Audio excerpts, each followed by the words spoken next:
Yes, people. Welcome back to GNA TV. I am your host, Jem, and let's cue that intro.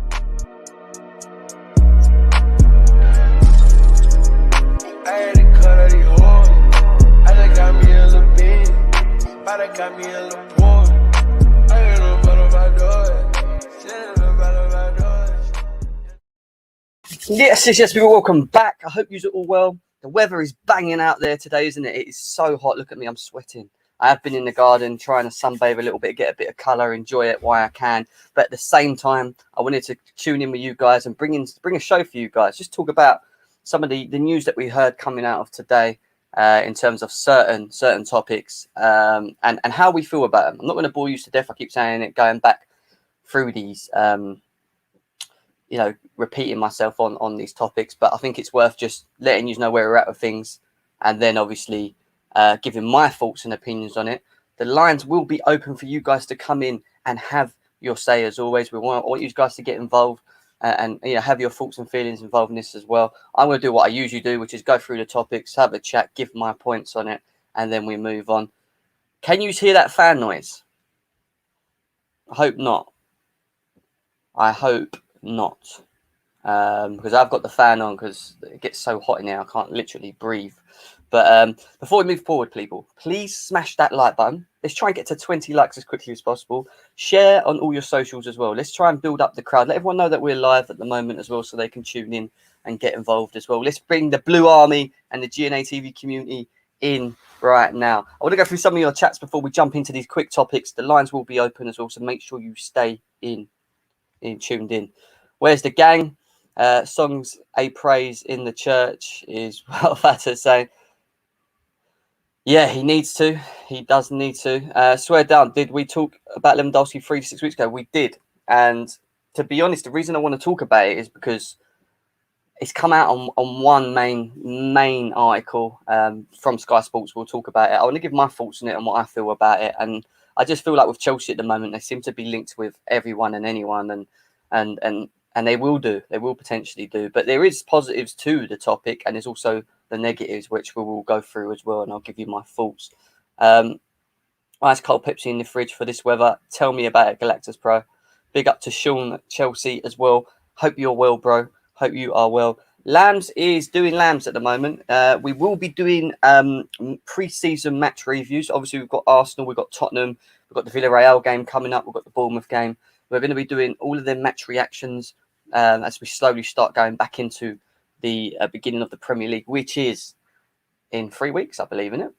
Yeah, 3 weeks or 4 weeks, something like that. There's 15 of you here, which means if 50 of you haven't smashed the likes, please do so. Hit the bell notification as well.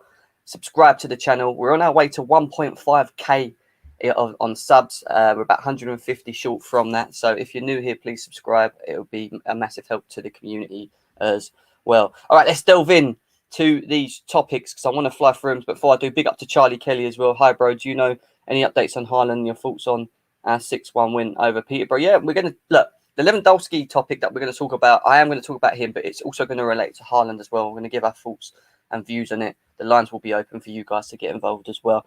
And yeah, good win. Hakim Ziyech with the hat-trick. Can't complain about that. Who else scored? There's a couple of other people, weren't there? I can't even remember. Was it Ruben? Can't even remember. I literally can't even remember. But yeah, good win. Good start. It was only Peterborough behind closed doors. Bigger tests to come. And no players that come in yet for Chelsea as well, which is interesting. So, yeah, good start. Big up yourself, Jim. I don't know what to think of the level to Chelsea. The saga is pissing me off. We're going to delve into it, C1. We're definitely going to delve into it. So, let's big up to you, Undertaker, as well. So, let's talk about the news of Lewandowski. Obviously, there's talks about Lewandowski Chelsea potentially putting a bid of around 50 million sterling for Lewandowski to come to Chelsea. Now, I was looking around this morning on Twitter, like, well, who's saying this? Where am I hearing this? And I found it. It is, let's share it. It was Sky Sports. Sky Sports Twitter page. Sky Sports Twitter page is saying that Chelsea is set to make a bid in the regions of 50 million for Bayern Munich's Robert Lewandowski. Do I believe this? No. I'm going to be brutally honest. I don't.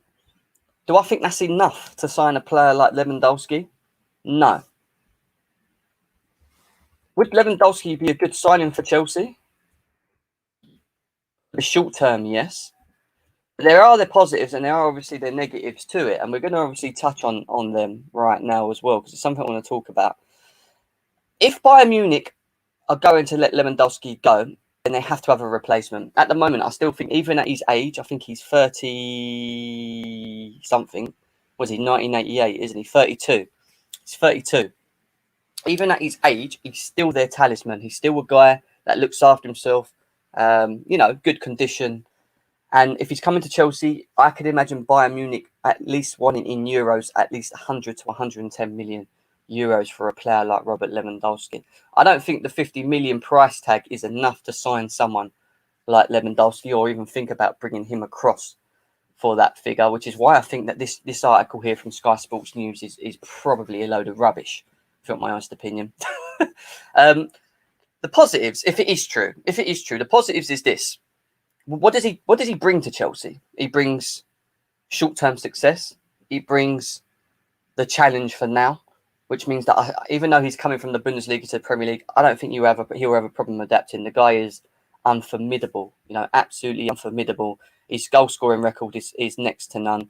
To play 630 games and score 459 goals in all competitions in the German League and Champions League and the Pokal and whatever, 459 goals. Now, if you wanted to actually break that down in terms of what he did, I mean, last season he hit. Let's have a quick look. I've got a little stat thing up behind at the bank. Last season he played 40 games and he scored 48 goals with 9 assists and 4 yellow cards. So they're astronomical numbers for a guy at 32 to be able to still do that. Now, people would say, would Robert Lewandowski be able to do that in the Premier League? I think he would. I think he would put us up for a challenge. I think Chelsea would be challenging. I really do. I think Chelsea would be challenging, for a title with a player of his caliber. The year before that, 1920 season, he played 47 games, 55 goals and 10 assists. Look, my point is this. There are a lot of positives in bringing Robert Lewandowski in now. You bring him in now, you will get instant success. You will get a good 2 years out of him, minimum. He looks after himself, he's strong. I can see him fitting in quite well. I just don't think Bayern Munich are stupid enough to sell Robert Lewandowski for anything less than 100 to 120 million euros, at least. Because he is their talisman. He's their talisman, right? He is their talisman. So it makes no sense to me why he would. The negative aspect of the deal is that Chelsea don't usually sign, barring Thiago Silva, Chelsea don't usually go and sign a player of the age of Lewandowski. They don't, as a rule, they don't bring players over at the latter age or want to spend that kind of money. If you're going to go and spend that kind of money for a Lewandowski, because I don't think he'll be 50 million, I don't see how that works out, then you might as well just go for a Haaland, right? Because Bayern Munich are still going to demand a hell of a lot of money for him to leave. So I just don't see it being the case. I don't see him, coming to Chelsea in any time soon. Big up to Baggy TV as well, who's in the chat. Hope you're well as well, mate. It was Sky Germany, yes. Yep, there we go. If Chelsea want Lewandowski, they'll have to pay 150 to 200 mil. Bayern ain't going to let him go for 50 mil. He's the best striker in the world. And yeah, to be honest, I've got a feeling Messi will probably win the Ballon d'Or, but he shouldn't really. I think it should be on Lewandowski. I think Lewandowski, if you look at his stats and what he's done in the last year or two, I think he deserves something. You know what I mean? He really, really does. Let's stop underestimating how good our squad actually is. I personally don't think we need to sign anyone for us to have a good season. I see Haaland, a world-class striker, as a bonus if we get them. So Grey Wolf Sinner, what you're saying there is that Chelsea do not need a striker. Are you happy with the Werner and the Havertz link up? Is that something that you're cool with? Is that what you're saying? Please, can you elaborate? The link will be in the chat very soon. I'm just going to fly through these topics, put the link out, come in and have your say. But let's help me get to 30 likes, people. There's 21 of you here right now, so please smash the like button, share on all your socials. Let's let people know we're live as well. Erling Haaland saying we need him. We do need you, but you're fucking around. So you're fucking around. Lewandowski's the best striker on the planet, but he's not leaving Bayern this season, unfortunately. Yeah, and do you know what? He even came out himself, I think this was prior to the Euros, and he said, look, I'm still happy with where I live in terms of the city. He still feels comfortable there. He's not ever felt like wanting to leave. I don't think if Lewandowski leaves Bayern Munich, it's because Lewandowski wants to leave. I think it's going to be to do with Bayern wanting to sell and potentially bring someone in, right? But if they sell Lewandowski, then they're going to have to look for someone, the next big thing. Because at the moment, he's still their talisman. Look at the numbers he's still hitting. Look at the numbers. Look at the stats. Look, let me just take this off for you the guys at the moment, because that was... Let me share this one with you, yeah? Let me share this one with you. Look, in his 1920 season, yeah, this is how ridiculous it is. In his 1920 season, let me get this off as well. He banged 55 goals in 47 games. Now, if you want to go to this season, all right, he's a 32-year-old striker, people would say, coming to the end of it. His stats won't say that. 40 goals in 48 goals in 40 games. 9 assists. All right, it doesn't assist a lot, but that's not Lewandowski's game. Lewandowski's game is being in the box, being that poacher, being that finisher, can hold play, he can create. If Chelsea are serious in someone like him, they're going to have to spend the kind of type of money that they're probably going to have to look at for maybe even signing an Erling Haaland anyway. There's no way in hell that I know Sky Sports are saying 50 million, but there's no way in hell that Bayern Munich are going to sell Lewandowski for 50 million sterling to Chelsea. It's just, it don't make no sense. And I want to know your thoughts and feelings, people, in the chat. Let me know. Do you think Lewandowski is coming to Chelsea, or do you think Chelsea have a chance of signing Lewandowski? If so, how much do we need to put down for someone like him? Because this is why it goes on to the Haaland thing, and this is my next thing with the whole Haaland situation. If we're going to go and spend that kind of money on Lewandowski, and this is why I think it's a rubbish article, why the hell are we not just going to get a Haaland and lay them funds? It's not going to be that far away in difference. I don't believe that story. There's no way in hell that they're going to sell him for 50 million. And even if Chelsea put a 50 million offer down, they'd probably laugh in our faces. That's how fucking serious I think. Like, I just don't see that happening. Like, it's just a no-go. Let's go through some of your chats quickly as well before we move on to the next topic. I'm better than Lewandowski. I'm the best player in the world. Come on then, is what Fatah's saying. Hurry up. We will not win the Prem without an out and out with number 9, without a number 9. Yeah, I hear that. And that's the worry I think most of us do have. You know, come on, Erling Haaland, hurry up, man. Haaland, you're pissing us off with all of this waiting around shit. Alfred's got the Grey Wolf says, we have a young team with an insane potential. I think there is a lot more to come from our attacking players. So you think, Grey Wolf Dinner, that we can go through a whole season without a Erling Haaland, a Lewandowski, a Harry Kane, a Lukaku? You think that the Chelsea team is good enough to go and challenge for a title next season with the current squad? Can you just clarify that? Can you say a simple yes or no answer? Do you believe that? And do people agree with what he's saying as well? Jem, Marino ain't going to do the Haaland deal because she's looking at money situation. Then why are we going to get a Lewandowski then? You're not going to get a Lewandowski. You're not going to get a Harry Kane. You're not going to get a Haaland unless you splash the peas, people. If we don't splash the peas, we're not going to sign a player of that caliber. I do believe Chelsea have got the funds signed off. I do believe there's something that we can actually agree on.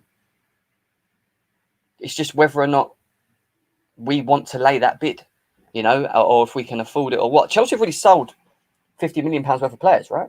They're still going to continue maybe selling a Conor Gallagher, a Bakayoko, Emerson. You know, they could easily raise up to 100 million in funds to really go for one big top name striker. I don't see why we can't. When you look at the whole situation, yeah, and I'm relating this back to Haaland because I still think we are in the backgrounds trying to sort something out for Haaland. I don't see Lewandowski being an option if we're going to spend that kind of money. Why the hell wouldn't we just lay the funds? It just doesn't make any sense to me in any way why we wouldn't do that. Chelsea have sold players that have saved up to 50 mil, yeah? They've made up to 50 mil on just selling players. They're going to continue selling players. They're going to release pretty much people off their books by doing so, which means they're going to free up wages, yeah? Surely, with the amount of loanees that we have out, we can afford to sign a striker at our football club.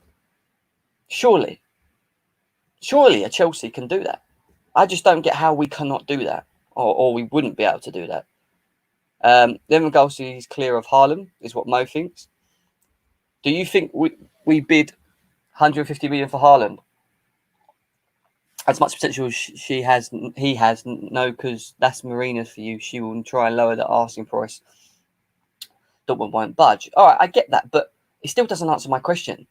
Lewandowski is not 50 million. Ignore that comment or article from Sky Sports. There's no way in hell Chelsea will get him for 50 million pounds. If we want Lewandowski, he's going to be in the midst of 100 million and above, 120, 140, 160.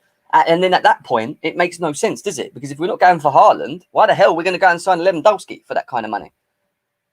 Think about it. On top of that, we're selling players. Why are we raising them funds? What are we doing with this money? Why are we trying to get rid of players off our books? There's something going on. I just think people need to look between the lines and not always listen to what they're told. When you listen to what you're told by people all the time, you can then be sort of deceived. You can be in your head painted the wrong image. What you've got to do with the journalists, from what you hear, etc., is take bits from everything and make your own story. Watch how Chelsea are moving. Listen to the articles that are coming out. And just really try and break it down in your head and try and understand, because let's be serious, Chelsea don't won't give us much. They just don't. It's the way they do things. Lewandowski has no chance. Bayern aren't a seller club. They are run by football people. I hear that. United bottlers, ultra bottlers, sorry, England is going home. I called Werner. He'll have the number 9 on. He's back next season. He says, I am ready. Well, Werner says he's ready. I think Werner deserves every chance in hell next season to be able to prove. But he's going to have to hit double digits. He's going to have to step up. Grey Woolston is saying yes to what he said earlier. He thinks that the Chelsea squad that we have at the moment is good enough. I repeat, is good enough to go and challenge for titles next season. He don't think that Chelsea have to rush to go and get a Robert Lewandowski, a Haaland, a Lukaku, or even a Kane. That's his faults. The link will be in the chat very, very soon. I'm going to fly through these topics. I know we're stuck on this one for the last 20 minutes. We're going to finish it off and just go through some of your comments. The link will be in the chat. Smash the likes. Let's try and get us to 30 likes as quickly as possible, people. And if you're new, please subscribe, because we're on our way to 1.5k already, which is massive for us. And we love the support that you guys give us here. I really, really do appreciate that. We will be doing another giveaway as well, so make sure you stay tuned in. All this media talk about Roman Abramovich giving funds for Haaland was all bullshit and lies else. Where we have had the bid of 150 million now, it's PR bullshit nonsense. I agree to a degree on that. I think there's some element of truth to that. Absolutely, Haaland, Havertz or Werner have to step up. I rate Havertz so highly, but is he a false 9 though, Grail's dinner? Is he someone that can get the goals that we need? Someone that can be clinical in games? Someone that can, when we're not playing that well and we have that odd opportunity and we need it to be put in the back of the net, is he the guy to do that? Marina, answer 1. Marina, she is the reason why we won't get Haaland. She's stubborn, and when it comes to offer money, surely it's Roman's money, but she controls the club's budget. But yeah, I get that to a degree. But if Roman's giving you money to go and spend on someone and signed it off, surely she's being told by the hierarchy, who are higher than her, to make sure she puts something forward. You don't just get given money for her to sit on it and go, actually, you know what? Nah. We're not going to spend that money. I don't think it's good. Like, I just don't see that happening. I really, really don't. We will end up with Ings, is what Undertaker CFC thinks. We will end up with Ings. Athletic report, we still after Lukaku, so I don't know who the hell we are getting at this rate. Listen, Galacticus, bro. Chelsea will be linked with everyone and everyone. Anyone and everyone. That's possible. It's Chelsea Football Club at the end of the day. And because we have no clear picture as fans, as supporters, we only get fed off what we're being told. And what we're being told on socials, by journalists, by paper talk, whatever, are not always the case. And this is why I think it's important that when we're doing transfer news, especially on here, on my channel when I'm on, I will debunk them. If I think it's bullshit, I will debunk it. This fact that Sky Sports, who are massive anyway, have come out and said that he's going to cost 50 odd million to get Lewandowski to our club is bullshit. It's going to cost near the regions of Haaland at some point. He's going to be in 100 mils. He's their talisman. There's no way in hell they would sell him for that. You know what I mean? For that kind of figure, I just don't see it possible. And even if Chelsea are thick enough to go and do that, they will just turn it away. Danny Ings is loading. Marina out. Big up to Real Chris as well. Jorginho to become a legend after his Premier League title. Yeah, hopefully hopefully they do. Chelsea won't bid 150 million for the first time. They will bid differently and see what Dortmund says and then splash 150 million. That's what I think. Yeah, I get that. And I agree. There's no way in hell Chelsea go out of their way to... If they're given a max bid, it's in the nature of any normal nature for a business to never always put their first offer down. It's normal. If we can all save money here and there, we do it. So we will all go in low. We will try and put an offer in. Coins will be happening in ZVO Genius. We will be doing that, bro. I'm just going to quickly fly through the last two topics and then the link will be open for you guys. Another one that I'm going to debunk quickly for you guys because it's bullshit. I'm sorry, it's bullshit. And I'm not going to lie to my community and my fans. And if I'm wrong, I'm wrong. But I'll just say how I feel. I'm not going to sit here and just continue giving you boring news of every topic that comes out. I'm going to come and I'm going to tell you what I feel about it. And I'm going to give you guys the opportunity to come on and have your say as well about the situation. There's 31 of you here right now. Smash that like button, please. Let's try and get to 40 likes. If you're new to GNA TV, please subscribe. You're going to have a lot more of this coming your way as well. Yeah, so big up to Bobby as well. Big up to him. I've done as well, Bobby, trust me. This Saúl Ñíguez stuff from Atletico Madrid. Liverpool were obviously interested in signing the guy. Now there's articles saying that Chelsea will be interested. Number of paper articles, number of journalists on Twitter also mentioning the Saúl Ñíguez talk as well. Now, I thought, what I do on Twitter, and I always do this, is I always go and I write in, let's get it up. I always just write in Saúl Ñíguez news to Chelsea, right? And then what I do is I sort of just scroll through it to see how legit it is or who's saying it and stuff like that. So obviously you've got Anfield Watch, who I don't know that well. They've got a big tick next to their name, so they must be of a big nature. But they're saying that obviously Chelsea and Liverpool are proposing bids for Saúl Ñíguez. Obviously after Barcelona have flopped in the last coming days on him. Saúl Ñíguez prefers to move to Premier League. Liverpool and Chelsea interested apparently again. And then he gets to the Sun, who I do not listen to whatsoever. Apparently, they don't really retain us much. Obviously, they're going to sell him. And then I saw an article here. Blues reportedly rival Liverpool for Saúl Ñíguez. And then I see this. Chelsea FC News, which is a big account, massive account. They've got nearly 162,000 worth of followers. So big up to them. 36 million euros for Saúl Ñíguez. Apparently, an offer of 36 million is what they're looking for. It's not the money that's bothering me with Saúl Ñíguez, because if it's only 36 million, it would, it's nothing. What bothers me is where does he get in the team? And why would Chelsea even think of signing someone like Saúl Ñíguez? Where is the sense in bringing in a player? Where is the sense of bringing in a player like him? Like, what? like, where does he fit? Because where does he play? Does he play behind whoever's the striker? In that case, you've already got Werner, Haaland, Mount, Ziyech, Cho, Pulisic. That's six people. Where in the hell do we fit this guy into the squad? And does he walk into the Chelsea squad and start? This is why, if he goes to Liverpool, he starts. He probably gets in somewhere, in and around that front three. All right, Salah and Mane, maybe not, but, he could probably switch in as a cam, for example. Something they haven't got, if they switch their formation up a bit. But why the hell would Chelsea bring him in? Where is the logic in it, is what I'm trying to get at. Where is the logic of bringing in someone like him? It doesn't make any sense to me whatsoever. Let's quickly see what you're saying. Good afternoon, Gems. Good afternoon to you, Big Ron. I hope you are well. What I like about 2020, Raiola will only get 10% of Haaland agent fee, very low. Yeah, that's true. Big up to Bob. Big up to Baggy. Turn the Twitter to dark mode. Yeah. I know. How do you even do that? I don't even know if you can even do that, bro. Saúl Ñíguez is pass, and it's not worth the risk. Exactly, it's not worth the risk, and I don't think he's, the player he was a couple of years ago. I don't see how he fits in. I remember when there was talks about Chelsea signing Coutinho, and I was sitting there going, "Why would we sell Coutinho? Where does he fit in?"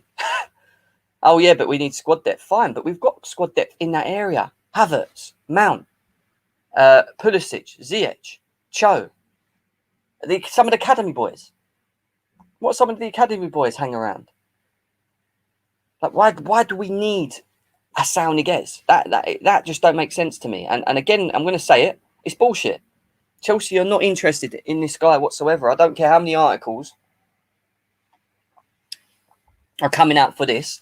There is no logical sense as to why we would go for a Saúl Ñíguez. There's none. You got more sense in getting a Declan Rice, even though I don't agree with that one, than you do getting him here.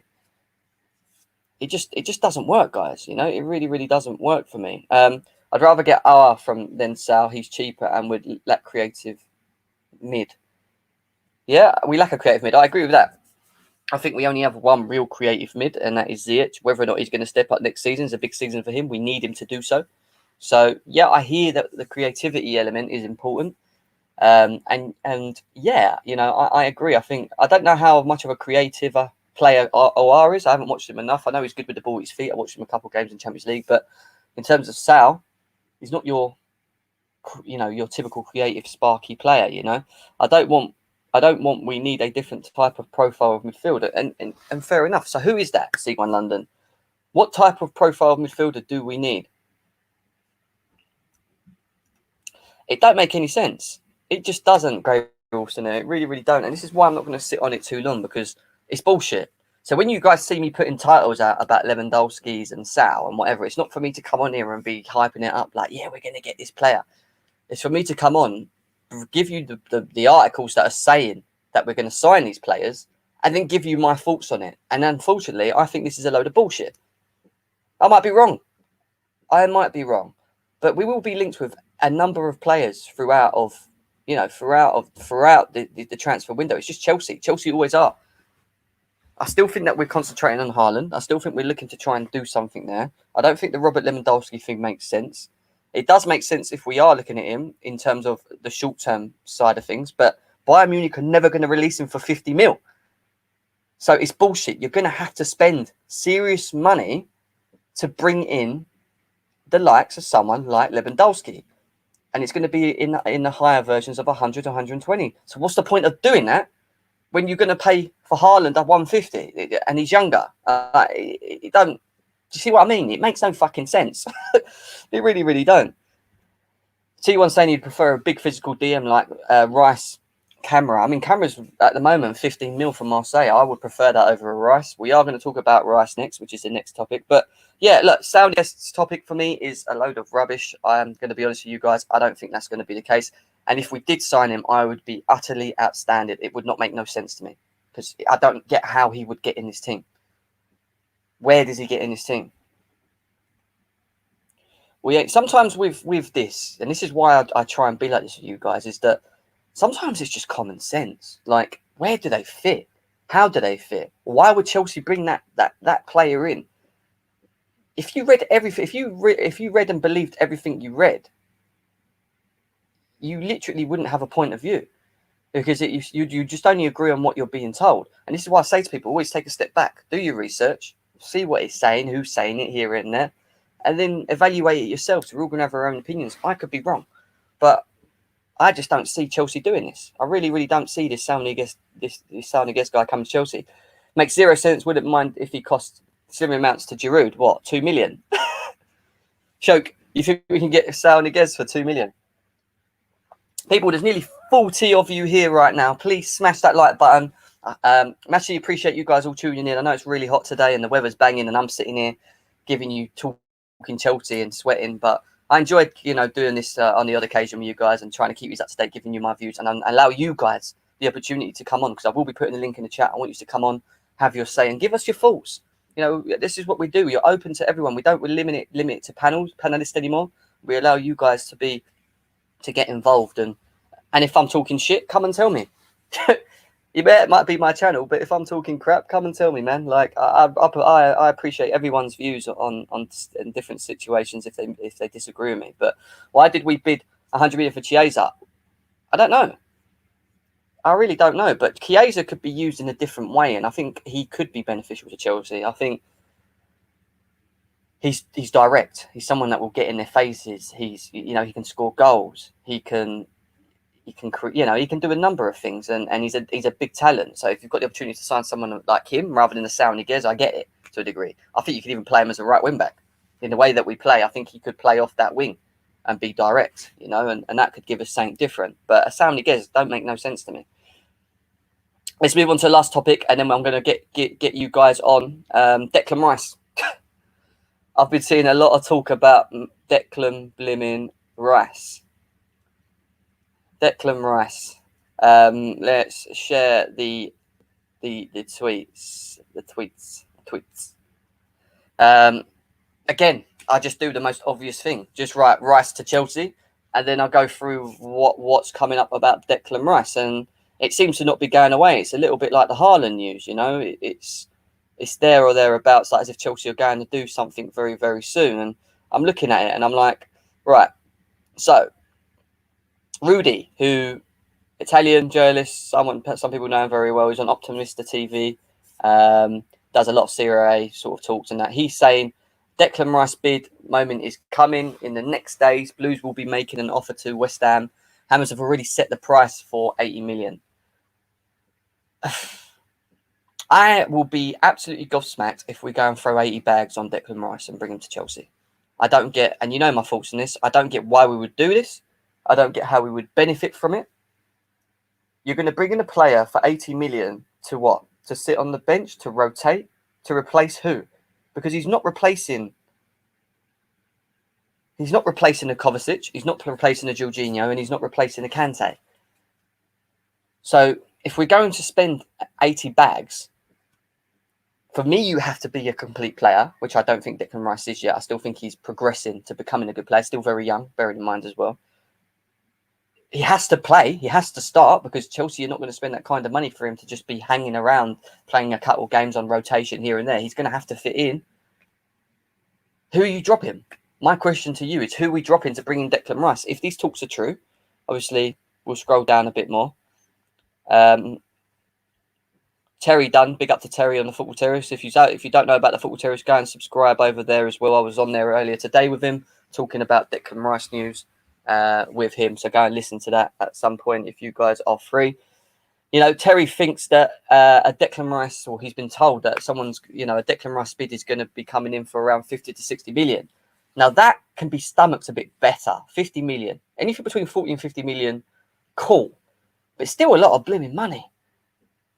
It's still a lot of money to bring someone in that's not, for me, going to fit. He's not going to start unless Tuchel's got an idea of dropping a Kante or a Jorginho or a Kovacic. I just don't get how this works.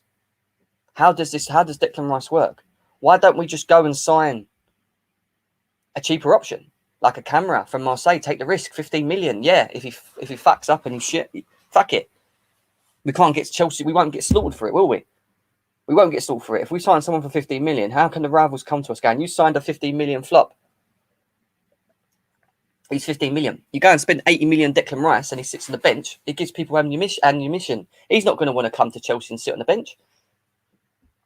So who's he dropping for viewers? Tell me. There's 42 of you here right now. Please smash them like buttons. Just help me get to 40 likes. The link's going to be in the chat very soon. I want your thoughts and feelings as well. Come and get involved. Have a chat with me. We've got 3 topics. Lewandowski, Declan Rice and Saúl Ñíguez. Obviously, the Haaland topic was linked to the Lewandowski thing. So if you want to talk about Haaland, I'm up for doing that as well. If you've heard anything soon, let's go through some of the people's chats here. Sorry, coming late though. You meant Lewa because chat. I must be talking about something else. We're winning the quadruple this season. Oh, stop it! Stop it! I'd love to, bro, but stop it.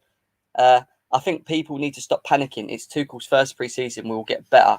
Werner will bag double figures goals. Listen, Jordan, I hope that is the case.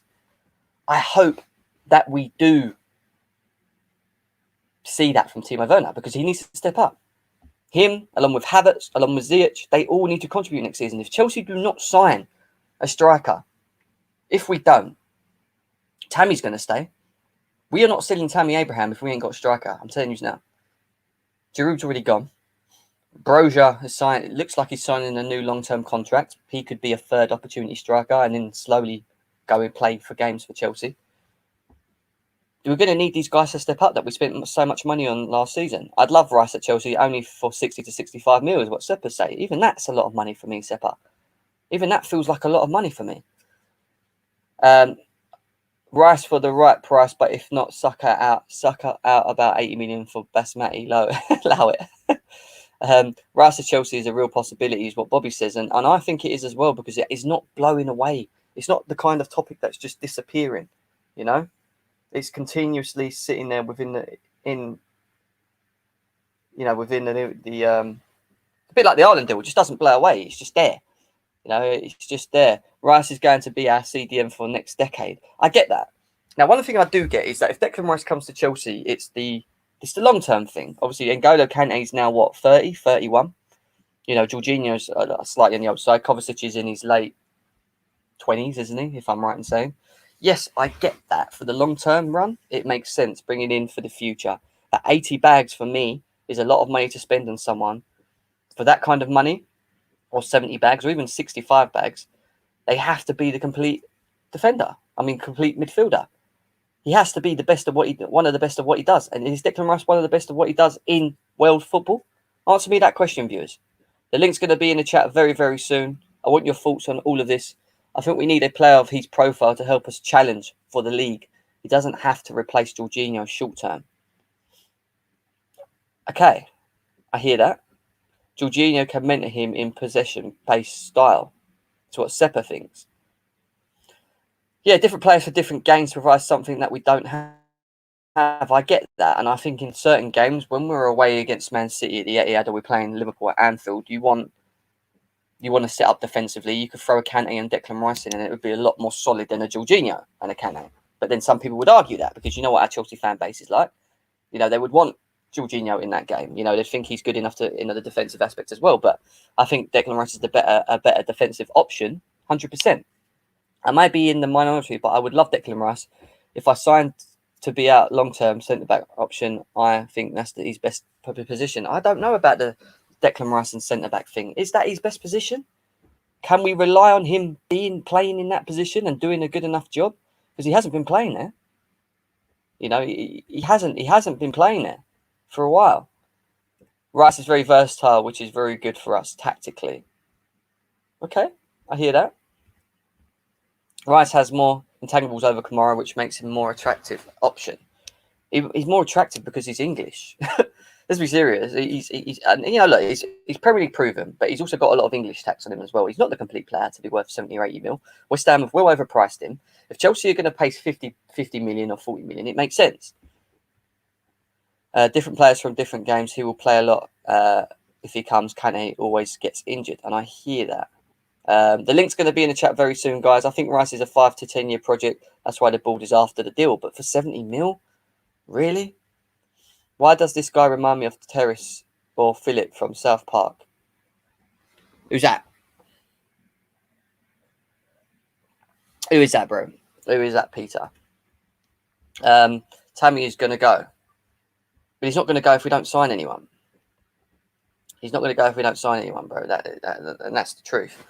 It's all made up story. Who would we spend £50 on? 50 million on a 32-year-old. Why? We wouldn't, Dwayne. We wouldn't. And I'm going to put the link in the chat for you guys to come in and have your say. Please help us get to 50 likes if possible. If you're new to GNA TV, please subscribe. Hit the bell notification button below this stream as well. It will let you guys know once we are live as well. I want to try and keep heading forward. We're on our way to the road to 2K, which is massive for us. It really is. Since we started last year, you know, we're at 1.3, I think, from 1,350. We're on our road to 1.5. And yeah, we would have been able to have done this without you guys. And, you know, we're approaching the season again, which means more match reaction, player rating shows, match preview shows. Going to bring some journalists on as well, some new panelists on. some familiar faces to people as well. It's going to be an exciting time for the community, and along that, we're going to be doing giveaways for you guys as well because of the support you're showing. And obviously, we've got where we're monetized. We've got the super chat option as well, which allows you guys to put in your super chats if you'd like to. Do want Rice, he will fail. Don't want Rice, he will fail at Chelsea, is what Undertaker CFC says. Versatile, if not playing careers, and CDM Reece Mount, those are versatile players, is what Mo thinks. Cheaton says Ben White for 50 mil. No way West Ham sells Rice for 40 to 50 mil. Okay, I get that, and even Ben White at 50 mil is just English tax for me. That make no sense. Arsenal signing for 50 mil was a bit of a stupid one, in my opinion. Can't come on today, but thanks for the great stream. No worries, bro. No worries. The link's going to be in the chat now for you guys. There's 40 of you still here. Get in. Come and have your say. I want to know your thoughts on Declan Rice topic, the Saúl Ñíguez topic, the Robert Lewandowski to Chelsea for 50 million topic as well.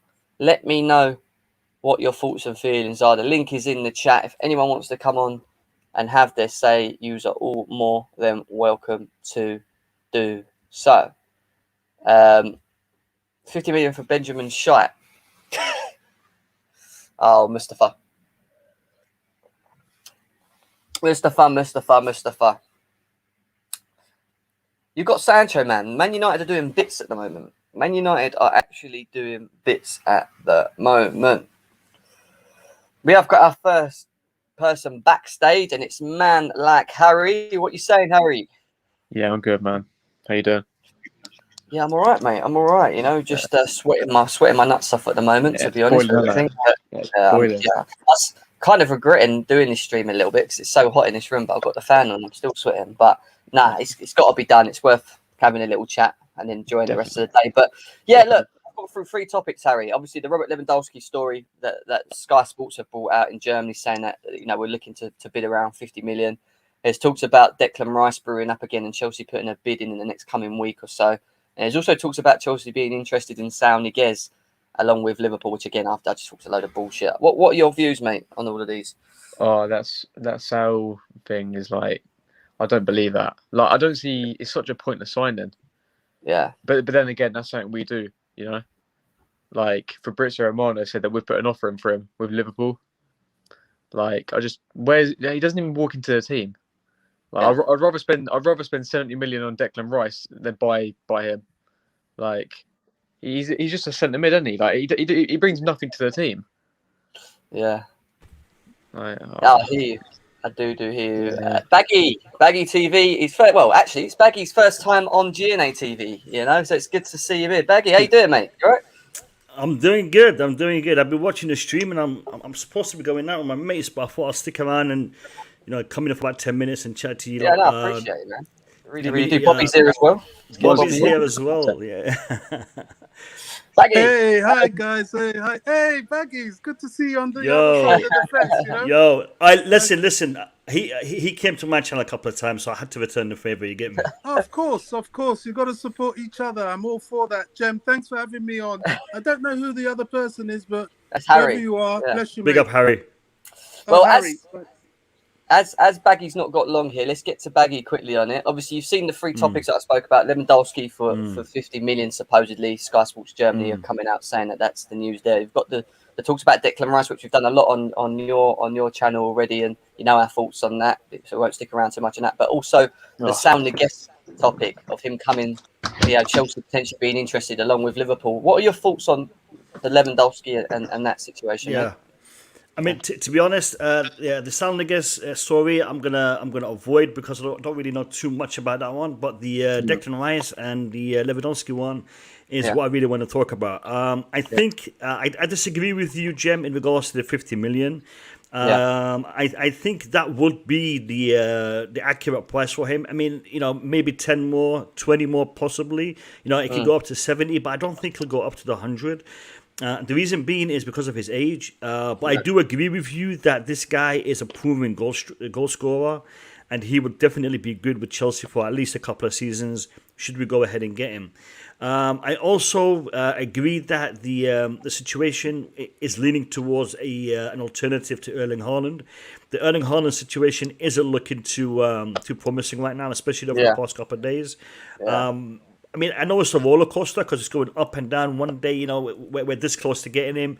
The next day, it's really, looking like it's an impossible thing. Changes But every I day. think it does. So I think the fact that Lewandowski is being looked at, I think it's a positive thing. I'm not sure if it's an accurate story though, because it's one that's been mentioned for a while. So I mean, last season we were talking about him as well. Yeah. So it's one of those names that gets thrown out every time we're looking for a striker. So whether or not it's accurate, it's yet to be seen. But I do also agree with you when it comes to us not selling Tammy Abraham until we do get a striker through that door, because it wouldn't make any sense. So I agree with a lot of what you said in regards to the striker situation, but it's just the price for Lewandowski. Well, this is my, go on. I was gonna say, this is my thing with just quickly on the Lewandowski thing. I agree with you in terms of his age. He's 32 years old, and I understand that raises question marks in terms of his value. But when you look at what he's still doing at Bayern Munich, I'm thinking of a Bayern Munich. I'm trying to put my head in Bayern Munich right now and them as a club. But he's played 40 games and he scored 48 goals this season, right, which is an astronomical amount of goals. Right, in 1920 he scored. He played 47 games and scored 55 goals. I get that he's aging, but he's still hitting some astronomical.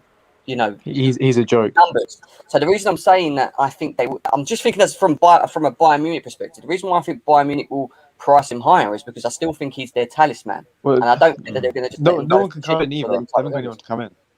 Go on. I was going to say they haven't got anyone to come in either, so you'd have to spend more than 50 mil on them to convince them to sell. Exactly. Like, they haven't got a replacement, and I mean. I feel like there's more chance we'll get Haaland than Lewandowski anyways. I don't think we're going to get Haaland either now, but I think there's more chance we'll get Haaland than Lewandowski. I mean, the alternative is throwing in Tammy Abraham in the deal for Lewandowski. I mean, that could be an option because, like you said, if they don't have anybody coming in, they could go for a younger option while we need a more proven goal scorer. I mean, I agree, Jem. The guy's a machine when it comes to scoring.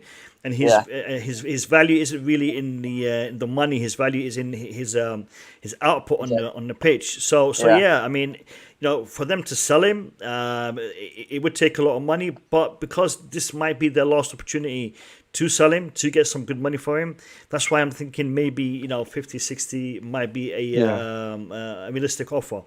In regards to Declan Rice, I'm rushing through this because I want to get this out of the way. In regards to Declan Rice, what you said about his story not going away, there's a lot to that. And from my point of view, because Declan Rice has so many links and so many ties at Chelsea Football Club, there is a lot of people at Chelsea Football Club that are pushing the story and keeping it relevant.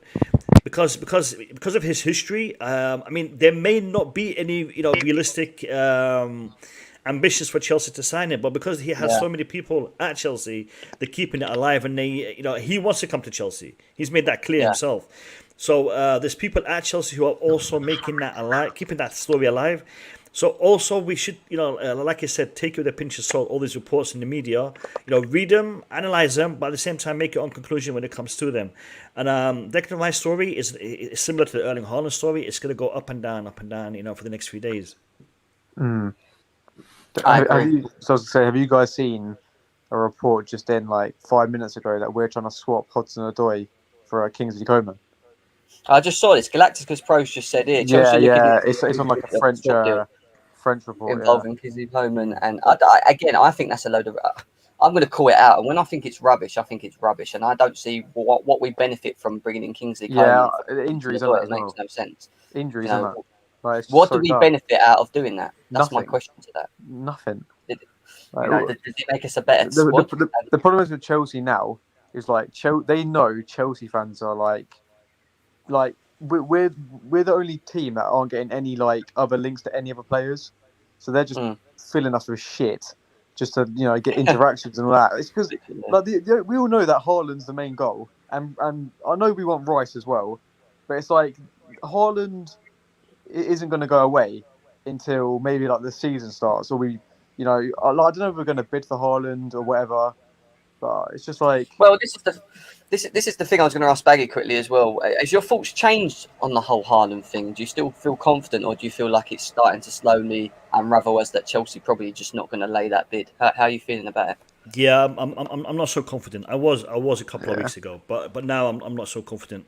Especially when I've seen some of his interviews. There was an interview yesterday by a Singaporean YouTuber who somehow is linked to another channel, who got him on for about 15 minutes, and he was talking to him.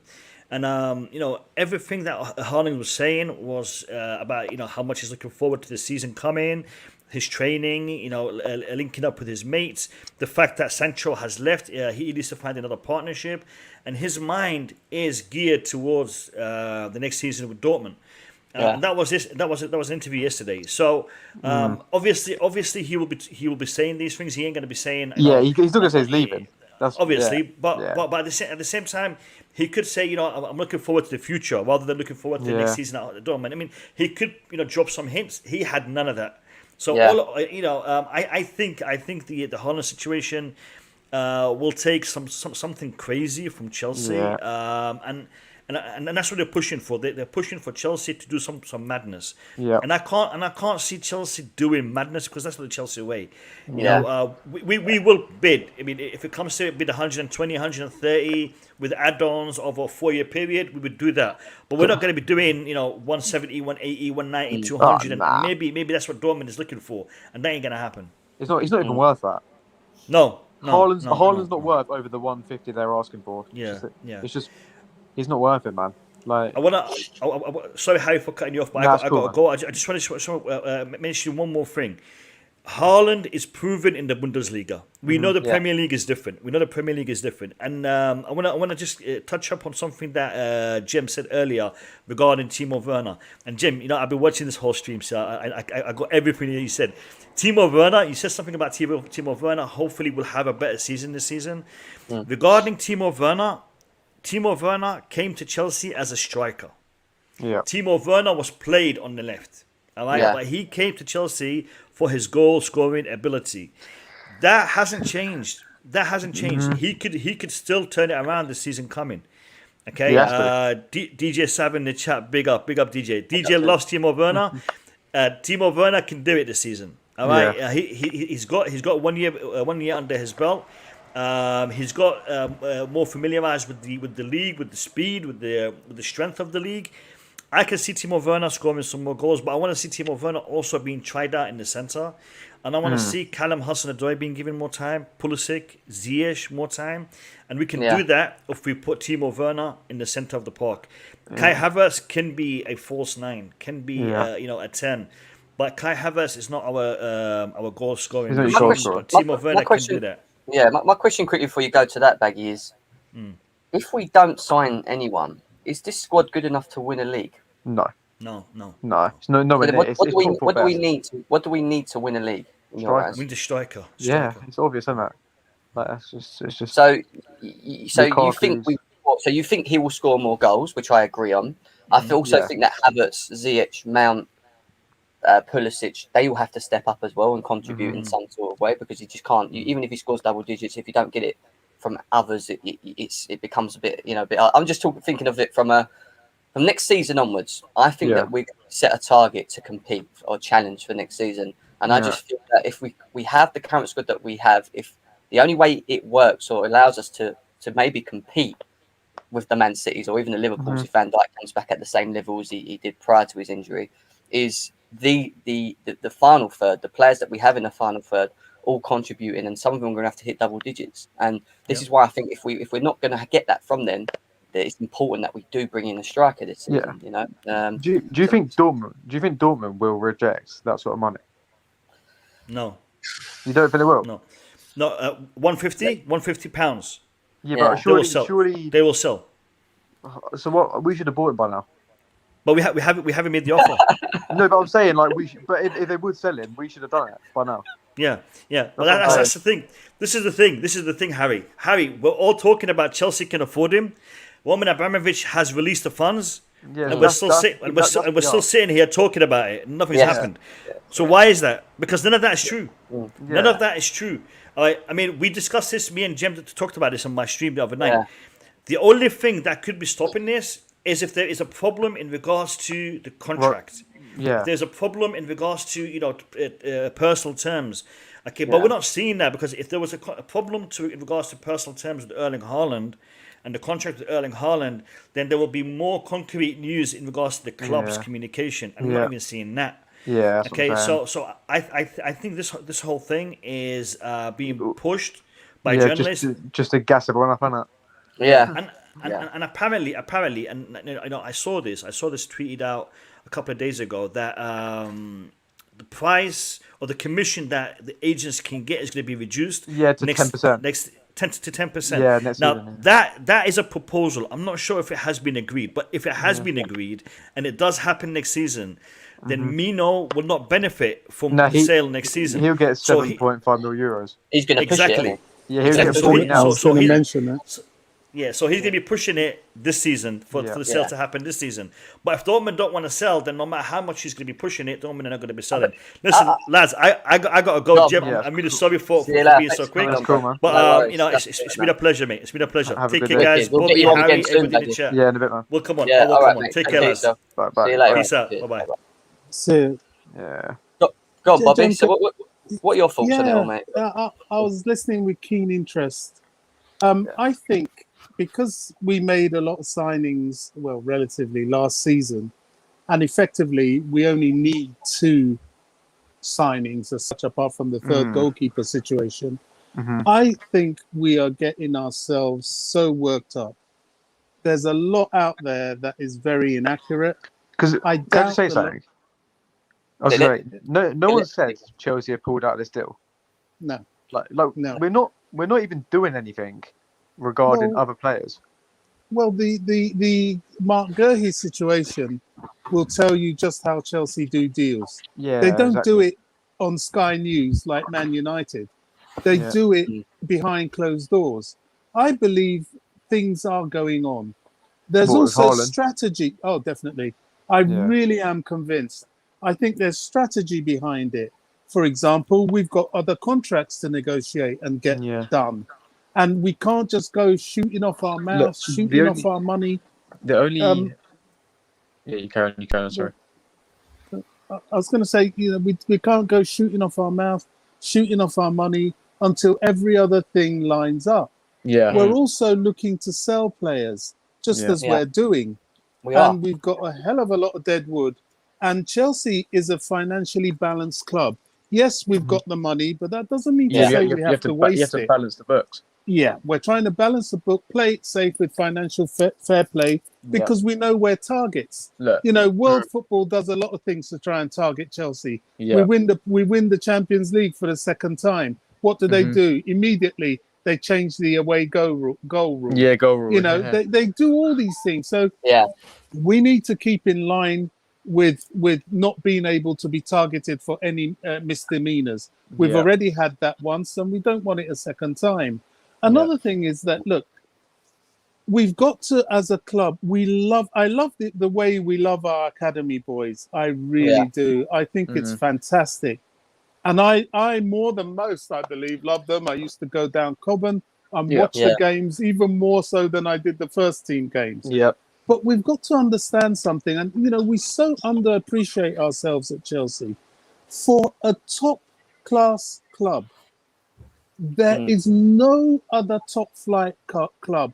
Perhaps maybe Ajax, it's a bit questionable, but nobody else has as many academy players in their first team as Chelsea Football Club. None. Nobody else considers as many first teams in their academy players in their first team as Chelsea. I got this from Monster's channel. I don't know why he ghosts me, but I go on. I love the guy. Honestly, big up Monster. I love you, man, but don't ghost me. But anyway, these academy boys. There was only Barcelona with their golden generation could boast of a large number of academy players. Not even Bayern Munich do it.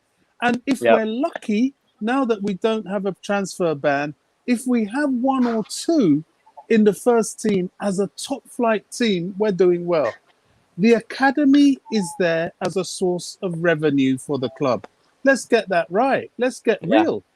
And the best thing we can do is to further by putting clauses in their contract to make us able to get them back should they ever start ripping up trees. Sorry, I don't know. Bobby, look, I agree with everything you're saying, and look, we've got probably the biggest loanee.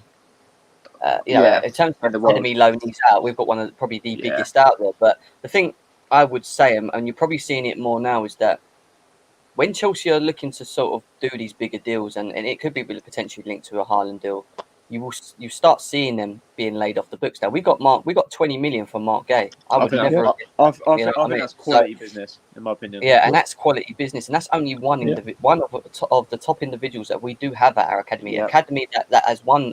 People don't realise, but the Chelsea reserves and the academy, they've been winning things for a while. They're very, honours. very, very good. They're top players. Yeah, very good players. Won like 5 FA Youth Cups, haven't they? We can seriously make money on them. Yeah, I the thing that I feel lets us down a little bit, and I do get a little bit frustrated with it, is that we have all this all this talent, but we don't allow that talent to have their moments in the first team, because we would rather go and buy and try and win here and now, and that's just the Chelsea model, and we can't moan about it. We've always won. We've always continuously won, and it's worked. So it gets to a point after a while where Abramovich is probably going to sit down. I'm not saying he's going to run out of money. Sit down and go, look, I've spent so much at the club. We'd start looking, closer to home. But if we start selling all these players, I'm all for it if they're good enough. It's I don't know. It's definitely a tricky one. Hassan's with us as well. Hassan, what's that? Yeah, I was just listening to what you guys were saying. Like, you gotta also remember, right? Chelsea's academy has been pulling or attracting one of the hottest prospects from around the world. But we've got at least how many? About 30, 40 different hot prospects that we have hyped up. Yeah. We let go of Gehi. We still got Colliwell. We still got Anchorin. We still got Tino. We still got Mbayamba. I'm just naming a few. All I'm gonna say is Gallagher as well, who's a hot prospect. Who else? Baker. Solanke we sold off, right? Everyone had a massive rage because apparently he was so good at academy. Exactly, and he's awful. Didn't even make it. 20 million was a robbery for him. Exactly. That's what I'm saying, man. Like, this guy he got, like, he might be good, but it's like the deal's good, isn't it? Because we've got first refusal and like a 10% sell on if you got another team. As well. Yeah, exactly. It's just pays off. People are crying about selling off Gehi, but if he does make it, we'll just buy him back. And also, if this does fund a Lukaku or a Haaland, no one's going to complain, are they? No. That's what I'm saying. Like, it's all. I'm hoping that's what the case is. That, like, getting, because like the people are crying about that, but it's like you can't. It's easier to sell players who people want than Barclays and your Drinkwaters and Zappacosta, who no one wants them. Yeah, if Chelsea seem to have to sell players, it's because they have to balance the books, and people need to understand it's not FIFA. You don't just drop 150 million on someone and pay 360k in wages and keep the players on the books. That's what I think. Not just that, Jem. Who's to say that these players we're selling, we've got everything prepared financially for the Haaland deal, but there are things to be able to include add-ons. There's money to be able to extend contracts of the likes of N'Golo Kante and Rudiger, because they're gonna come on higher wages. So it's all finance and strategy at the moment. Yeah, but the only way anything happens with Haaland is if Chelsea haven't given up and they're doing stuff which no one knows about, and we bid in the next 2 weeks. Like, nothing's gonna happen past August. If not, like, nothing's will come out. If nothing's come out before August, nothing will come out after August. Nothing's come out before. With Haaland. What were your thoughts on the Robert Lewandowski news, Bobby? What do you feel from that? I was actually going to go to Lewandowski and Saul Miguel and Declan Rice, but I kind of distracted myself. Always is. Now, Lewandowski, he's ripping up trees in Germany, but this is what, a 33-year-old striker who's 33, 32? 32, yeah. But he's never played in the Premier League, one. I'm not sure about his pace. I saw a bit of him in the Euros, but he looked okay. But that was the Euros. This isn't, week in, week out of getting bullied by Premier League centre-backs. Yeah. Now, I'm not saying he's a bad player, obviously, but I think Chelsea have sort of gone past that sort of quick fix purchase. He may not be a bad stopgap if the price is right. But the price would be ridiculous. Yeah, I mean, then it's silly. We're not going to do it. Like, I don't it's not even believe it, to be honest. It's not even it's such a non-story, man. I don't believe it. I think all our eggs are in the Haaland basket. As gambling as it may be, I believe that's what it is. Look, I'd rather us gamble. What's scaring me is that if we don't get Haaland, I don't think we're going to get anybody. That's fine by me. But I don't think we will. And to be honest, would we get away with it? I think we would. I think we could potentially get away with just getting. What in terms of like getting? Well, you buy a Haaland and you don't sign anyone else. Would you rather that, or would you rather us sign a Declan Rice and maybe someone else? Oh no, I'd rather us sign Haaland or no striker. Oh, I'd rather get Haaland or no one. I think we would get Declan Rice anyway. Nah, we can't get Haaland. It's probably next year. That's impossible. Well, the media is saying that Declan Rice is probably going to be 80 million. We haven't even heard anything. He won't be. That's all. No, he won't leave. Oh yeah, he's not. That's not his value. But West Ham are gonna value him that much because they don't want him to sell unless it's good money. He's on a 4-year contract, man. They exactly. He's gonna be held hostage, man, for another year at least. Yeah, that's the thing. That 4-year contract is a big problem. Look, Declan Rice is like, I have a bad feeling that we're just gonna give up on Haaland and pay 80 mil for a Rice. No, we're not gonna do that. We wouldn't surprise you, we can use academy boys to cover the position. It wouldn't, would it? Well, look, this is what Fergie's son is saying here. She's saying, but he's saying, but whilst trying to sign Haaland, are you not ignoring other potential signings? And well, I mean, that's where the academy boys come in, like the Broja, the Loftus-Cheek, the Tino, and all them lot. I feel like if we get Haaland, Broja's going to be back up. I feel like Loftus-Cheek will probably return and probably play in and out. And we'll probably have another academy boy playing as well. What about Tchouaméni? Would he not be a better option? Other than he won't leave. He won't leave. Apparently he told the club or something, or the club are willing to wait another year for him to develop. Yeah. I think either he's wanting to develop or the club, like Chelsea, is going to wait another year before buying him. Yeah. We can't get Kamara either, can we?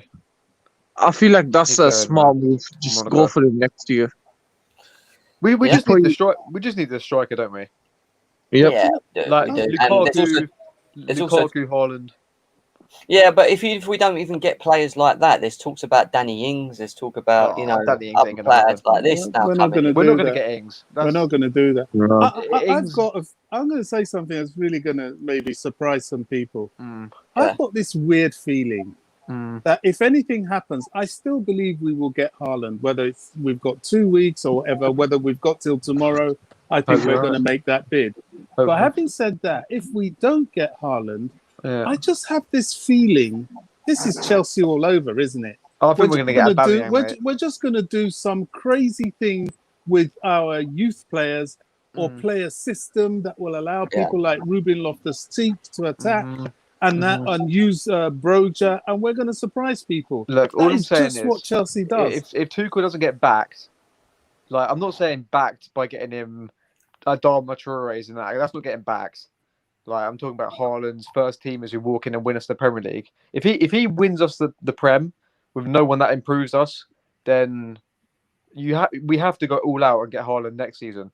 Yeah, and just pay him the wages. It's harder then, isn't it? You know, you've got people. It is. But then again, he would join us next season if we offered him the same wage as everyone else would.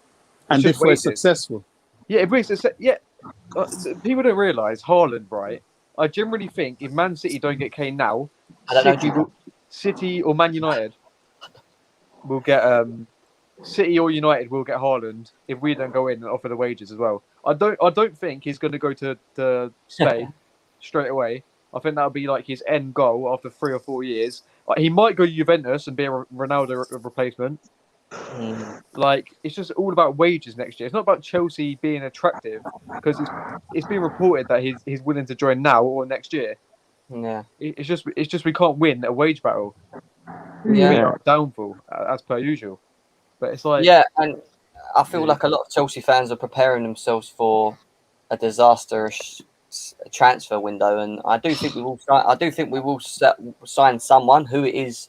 I'm still not sure. I'm still confident that we can maybe. We can get Haaland. Look at a Haaland, but listen, I keep saying the thing with Haaland. Hey, 1 second. I keep saying this thing with Haaland.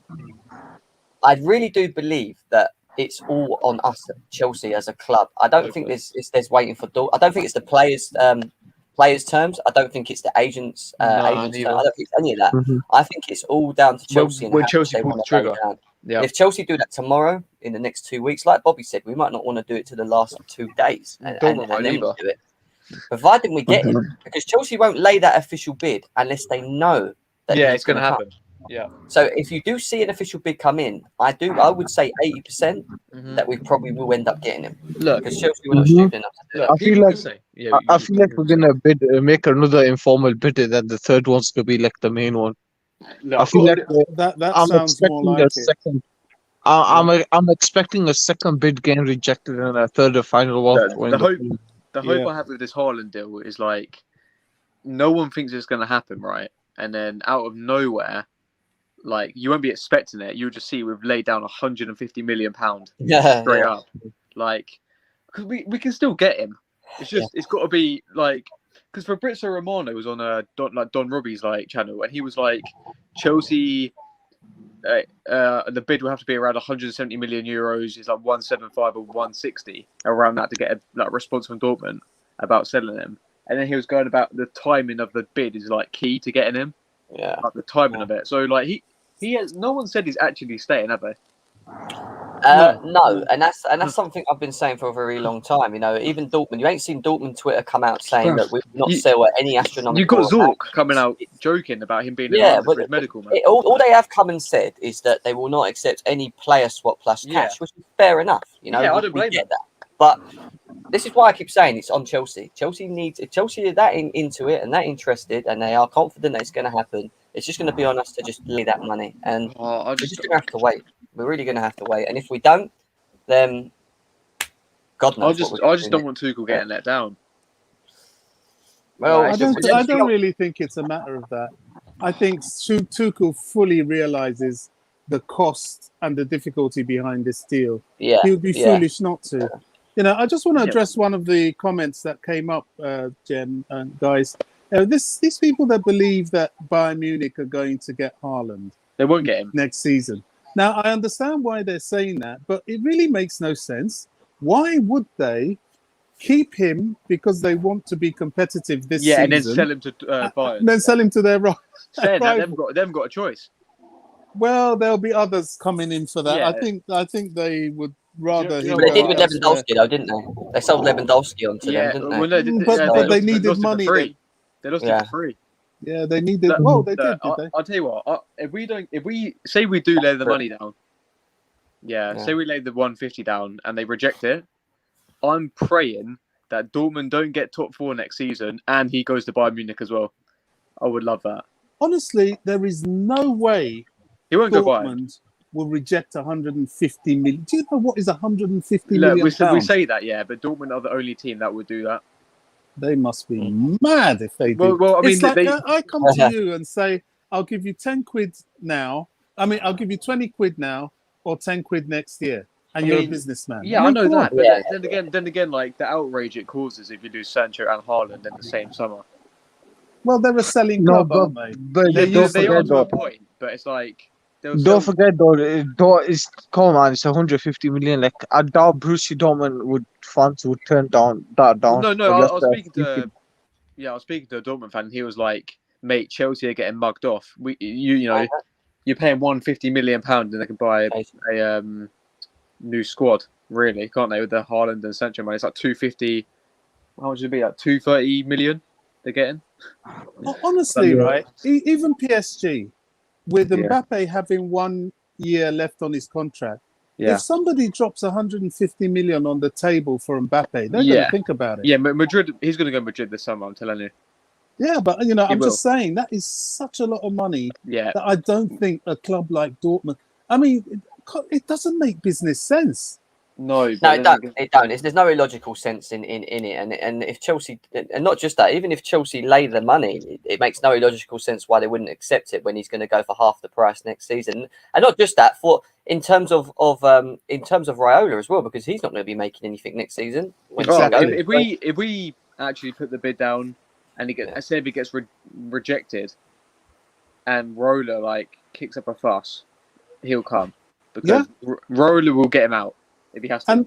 And that's what gives me faith in the longevity of his coming to Chelsea, because Raiola doesn't really have that much of an incentive to move him on to another club. Well, he'll want to make his money now. Raiola, what confuses me and baffles me the most, didn't he about 2-3 months ago go club to club asking who wants Haaland? Yeah, he did. Exactly. Raiola doesn't do that. If Haaland's wanting to stay, he wouldn't go to a Barcelona. He wouldn't come down to Chelsea. He wouldn't go down to a Man City asking, "Do you want Haaland?" Yeah, I wouldn't take anything like that Haaland said in interviews. I wouldn't listen to any of that because Lukaku said he's staying in the interview. That means if we bidded 120 mil euros of whatever for Lukaku, but he also said he has unfinished business at Chelsea as well. So it's all just talk. Who said it? I think Pogba said that he was staying. Harry Kane said he wanted to stay at Tottenham, even though he wanted out. Yeah. Do you know what, guys? If someone's put up 150 million is not a crazy offer. How many players do you know? That's the How many players do you know have been sold for 150 million? Yeah, but it's going to be the second most expensive transfer. Yeah, let me answer that. Right, there's ways of looking at this in different ways, and in this current generation, it is a lot of money because no one's done that. No Premier League club has signed any player worth over 100 mil. So if Chelsea go and do this. There's more to this deal than what meets the eye. When I say that, I mean it's going to trigger a lot of clubs to start, and players to start looking at more wages because Haaland's going to be looking at 300k plus, especially at Chelsea. They're going to demand more, and not just that, clubs are then going to demand even more for certain individual players when you get the sale of Haaland. It'll be another market boom. So exactly, I was right. But where it does become will become a profit for Chelsea is that if Haaland comes in for this money at the age that he is, he wins a couple major trophies, he then gets to 25, 26, and he wants to go to a Bayern or a Real. We will sell him for, I promise you back, in 4 or 5 years, we will sell him for double than what we bought him. And we would have made money back on him. So he will become a profit. He would have made his Raiola wants a get-out clause in his contract, so we're going to probably stop about 250 anyway. No, that's left to be seen. But what gets me is why would anyone think 150 million pounds is not a crazy offer? It is a lot. Do you think that would get Are you dizzy? You know what I mean? Of course. What, Xavier? Obviously, not. It wouldn't get Chelsea Kane, but do you think that would get Man City Kane? I see. Do you think if City put down 150 for Kane, he'd take that? Definitely. Just a quick one, guys. We've got a donation from Chelsea Zone. Thank you for the donation to the channel, much appreciated. Why are we linked with only Haaland and Lukaku as primary strikers, and why don't we go for alternatives who can also score just as much goals? Okay, Chelsea Zone. So that's cool, but name me more clinical strikers than Lukaku and Kane. Name me more strikers that you know that are more clinical. I can name you Andre Silva, who scored more goals than Haaland last season, but he's already moved. Yeah, but then what was he before that? What did he score before? Prior to that nothing. season? He flopped to AC Milan. Exactly. So that's what I'm saying, he's not a proven clinical striker. No, exactly. That's Just my one point. season So wonders, isn't it? yeah. So my thing is with this is I get where Chelsea's owner's going with it, but these are the top. If you want to be the best, you've got to sign the best. Yeah. Exactly. If you want to continuously be the best, you've got to sign the best. And the only other alternatives we have, I've seen a couple of people in the chat saying Isaac for 60 mil. I think that's too much. He's awful. Striker, you know, I wouldn't go for that. Danny Ings has come up a couple of times. I'll take Danny Ings as a last resort for 10 million. Who else was we talking about that could be an alternative? We're saying Lewandowski, but that's not even a thing. Lewandowski's Is it Calvin Lewin? Calvin Lewin, man. But he's been Just mentioned, tell me Abraham's better than him, man. Griezmann as well. But that's what we're linked with. Mate, Calvin Lewin is going to just... give a loan. How many goals did Calvin Lewin get? 15, 16? Yeah, exactly. Tammy got like 16, 17 in like half a season. And the season before he got 30. Yeah, he scored almost 30 goals in the Championship, which is impressive. But you've got to think of the chances we create. Chelsea create a lot of chances, of which Tammy was as guilty as many of missing. Tammy would score. That.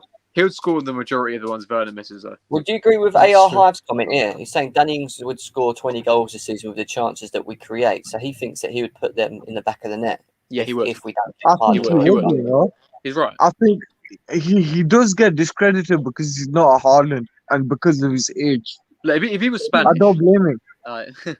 we'll decide. You know, if he was Spanish, everyone would be like, get him. You know. No. You know what it is? It's because he plays for Southampton. And no, it's not just that. He's also injury prone. You know. If you take away his injuries, I'd sign him up immediately. You got to bear in mind we're playing in all 4 competitions next season. It's a lot. I mean, Danny's only playing Premier League and FA Cup and maybe. He'll get injured 3 or 4 times a season, mate. Coutinho won for 135 million. Dembele 123. I think Fergie's just trying to point out that there's individuals that have been sold for over 100. Yeah, but then it's still crazy money though. 150 million. 150 million pounds is more than what Mbappe went for. Yeah, Mbappe it's mental money. Mental for a player that's going to go for half the amount the next season. Let's have it. I just think if we do lay that money down, Dortmund are actual morons to reject that. Of course. And also, you got to look. They've got a way up. If we say no to that 150 million, and then we don't get top 4, and then he goes for 75, you've lost awful amounts of money. Robertson. I think he would if Chelsea were to switch their target and lay the money. I think Lukaku. I think Inter would sell him just for the money. Lukaku's easier than Haaland. Yeah. No, the funny thing is though, the Lukaku thing is still coming in and out. So I still feel like if we lay 150, they say no to Haaland, we'll probably give a 90 to a Lukaku. Oh, look, Inter Milan, their debt is only covered for like a year. You're not the striker. Oh, Dizzy, stop it, man. I need Arsenal fan. Was that Eddie and Ken? Yeah. God. Hey, we'll take Saka though. Oh yeah, I'll take Saka though. Yeah. Yeah, you drew 2-2 with Rangers, mate, and you lost your first game when we were winning 6-1. So such an embarrassing of that. Can I make a mention of something about this Saúl Ñíguez? Ñíguez, because I don't really know that much about him, and I don't really believe it either. But I've got to say one thing: if he's anything like Chiesa, who I think is an absolute baller, and if it's possible for, do you know what? If it's possible for us to get Chiesa, I'll say get him. I don't mind dropping any. I would even drop Pulisic for Chiesa. He's that good. To be honest, that Chiesa bid came out from nowhere. Like I got shocked. We're going. Nah, I don't really believe it. But so just quickly, you know what I think it was? I think Chelsea was asking if we give. Yeah, I think they just go. If we put that money down, will you talk? Yeah. They said guys, no. Chelsea owns put in another donation. Thank you very much for that again, bro. He's saying, I'm sure someone like Immobile or Insigne can work. No. If we prize them from their clubs, one second. Sorry, Hassan, 1 second. If we prize them from their clubs, the way those players play suit our system, the club should bid. So he reckons that Chelsea should sign players that we can actually fit our system or maybe Insigne. So tell me what's good with signing an Italian Morata? Yeah, Immobile. I'm not even joking. Immobile is awful. Bro, I've seen the amount of big chances the guys Mate, missed, he man. is so lazy. Of Morata, yeah. Like he's in the Icardi bracket for awful strikers. Hey, yo, if we're doing it for some kind of money laundering, I'm all for it, keeping his backup. But Do you? I would only sign Chiesa. The rest I wouldn't Yeah. even touch. Yeah. Oh, Chiesa. Chiesa. Chiesa I would would never walk into sign him. him over there. I'll pay 100 million euros for Chiesa. Bro, we were lucky to get 50 from Morata. I don't want to have Danny Drinkwater 2.0 with him. I'm just what gives me hope, yeah, with Haaland, like the longer, say we get into next week and we still haven't moved on, you know, like surely the club, because like people, that is it David Ornstein, yeah. He was talking saying that the feeling around Chelsea is that Dortmund won't sell for anything, but it's like who's told him that? Like why would you tell him that, you know? Like, do you know what? There's a lot of frustration amongst journalists because Chelsea are not talking to them, especially about this deal. Because Marina fell out of them all, didn't she? Yeah, and any sound they're getting is coming from Germany, if at all. Yeah. So exactly. they're just inventing a lot of nonsense. Yeah, it's all just talk, isn't it? Because he said that Havertz wasn't going to join at one point. Like, it's like they don't really know anything, do they? Well, no. We got Big Ron actually in the house. How you doing, Big Ron? I'm good, James. How are you? Yeah, not bad, bro. Is your first time on here? I can't remember. First time jumping on a call. It's good to have you on, mate. It's good how you've been a long-serving supporter of the community here, and we appreciate that. So, what would you like to say, mate? Well, I was just going to say I'm a United fan, so don't hold that against me. But I'm an outsider looking in, if that's okay. Hello to everyone in the chat. And it was just the Lewandowski rumours kind of interested me. I know a lot of the hype is surrounding Haaland. And if Chelsea can pull that one off, then fair play to you guys. But I just think Dortmund, that they can be such an obstinate team. They can be really stubborn when they dig their heels in. And as a United fan, we kind of found that out last summer because we were getting a lot of stories where, you just got to split the fee into three and you've got to pay it like this installment first and then that. And then the whole summer went like that. And then in the last few days, we signed Cavani. And Cavani, he's someone who's really experienced, but it was kind of like, how's he going to adapt to like the Premier League? So as an old boy myself, I'm just bigging up some of the older players where it's kind of like, you can dismiss them. Obviously, nobody ever knows how they're going to get on in a new league. If we've got Lewandowski, maybe they got something in the tank. If they got something to offer, if that makes sense. Yeah. No, look, you know what, Big Ron, just quickly on what you're saying. You're 100% right in what you're saying. And I think some people look at the age bracket and think, they're going to come to the Premier League where it's quick, it's fast, and they're not going to be able to keep up and they haven't got the legs to do so. And it's wrong because you look at someone like Lewandowski, and I know it is the Bundesliga. People have because someone like Giroud, if you look at the number of goals that he's still consistently banging in over there, I'm talking 48 goals here, 42 goals, 41 in 29 league games. Yeah.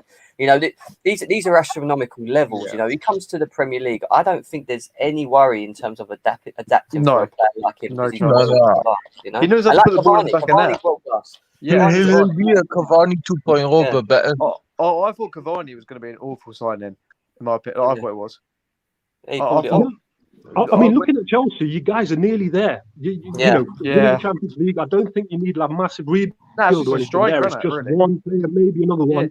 But I was just going to mention something about Chelsea's history because growing up in the 90s, Chelsea's fortunes kind of changed when they signed Mark Hughes, who was, apparently over the hill. They signed Ruud Gullit, Zola. These were all kind of experienced, mature players that everyone's thinking, their best days are kind of gone.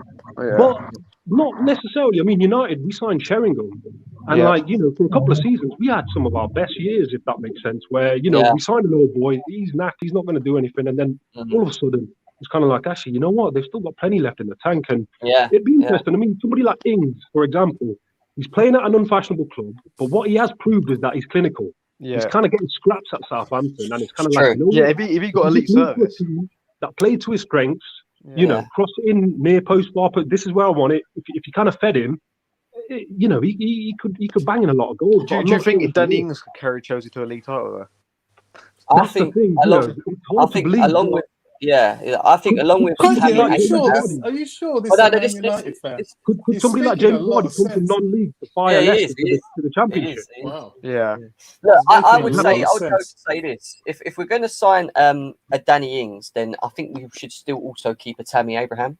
I don't think you let Tammy Abraham go because you've got Danny Ings at the football club. And No Timo point. Werner, No you know? point. But No point. Yeah. there's no point of doing that. So you're going to need rotation. You know, Danny Ings is injury prone. Even Unfortunately, if we sign a Lewandowski, if it's 50 million, we'll need to keep Tammy because you wonder if the guy can make it through. Look, we've got a lot of games this coming season. Or you get a Danny Ings to back him. Look, if we sign Lewandowski, we'd win the league. We'll win the league.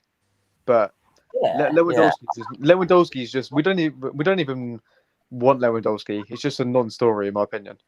I mean, we might want him, but we want Kane as well. But it's just never going to happen. Like I agree. That's very true. Yeah, Big Ron. Obviously, Man United are moving pretty well at the moment. Varane looking like he's going to be there, and then you've got Sancho there as well. Are you confident on the league, sort of a league challenge? Just quickly. You know what? It's been a strange summer because every summer we're just looking enviously at Chelsea. Like, look how they operate. They're such a smooth machine, signing players and stuff like that. And this year, I don't know if it's because Woodward's leaving and he wants to go out with a bang or something like that. Yeah. But the other thing we have to remember is that the COVID landscape has kind of changed a lot of things, if that makes sense. Yeah. A few of these players might have been on the move or whatever. Clubs in Spain are skint, man. They ain't got no one. Most people are skint, aren't they?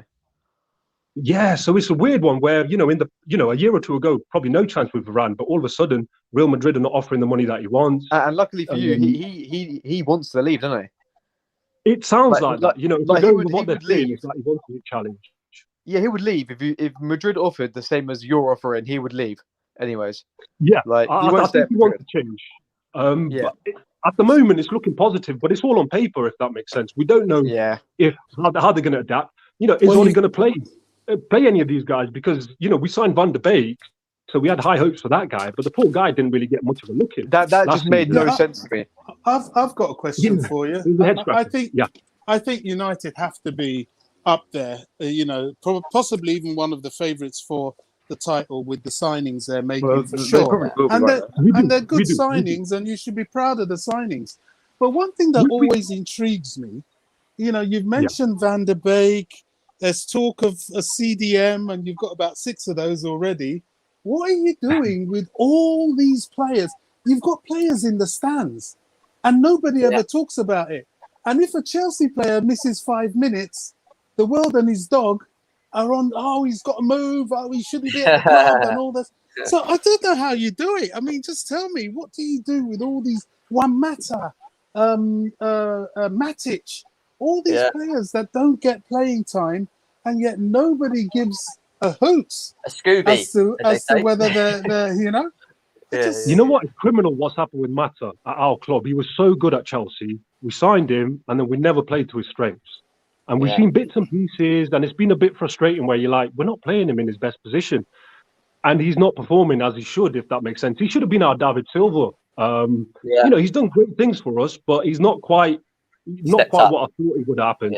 And it's a strange one because we've had, I don't need to tell Chelsea fans about high turnovers of managers because you guys have turnover managers pretty sharpish as well. But, for example, like right back, model. We converted Antonio Valencia to a right back when Louis van Gaal was there. We signed Matteo Darmian from an Italian team when Jose was there. We signed Diego Dalot as well when Jose Mourinho was there. We then signed Wan-Bissaka when Ollie's there. And now there's talk of getting Trippier. And it's kind of like, how many years, how many players, how many managers, and we've still not sorted out the right back? I mean, I like Wan-Bissaka, and thank God we got Sancho coming in. So all he has to do is pass the ball to Sancho. He doesn't have to be offensive. He can just concentrate on being defensive, if that makes sense. But, would Chelsea fans swap their deadwood for Man United's deadwood? Because we got loads, mate.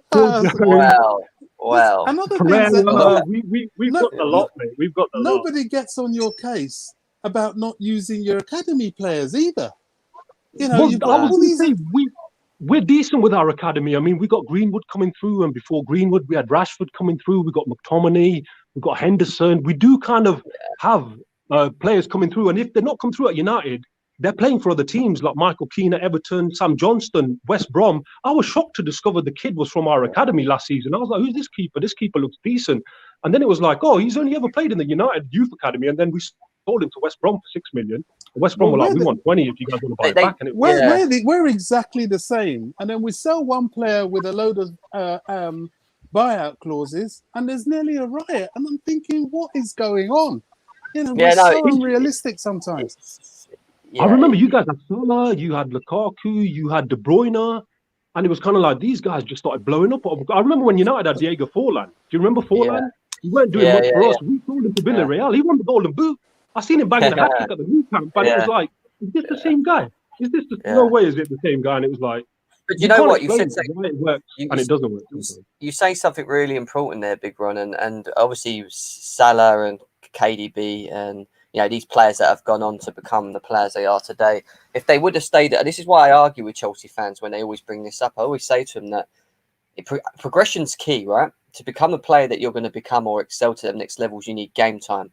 And at that time at Chelsea, they wasn't getting that. And this is why I kept saying to them, you wouldn't have had that Salah and that KDB if they would have finished or stayed at Chelsea, at the latter ends of their career, but up to now, just say. I don't think they would be what they are today if they didn't go away and sort of, excelled where they will be, where they were starting, for other teams across Europe and stuff like that. So I think it's important that game time's so important, and this is why I bang on about Callum Hudson-Odoi, because it always gets brought up, and people say he's our version of your Sancho that you've got, but he isn't because he isn't given the time at Chelsea to progress to become the player that he supposedly meant to become.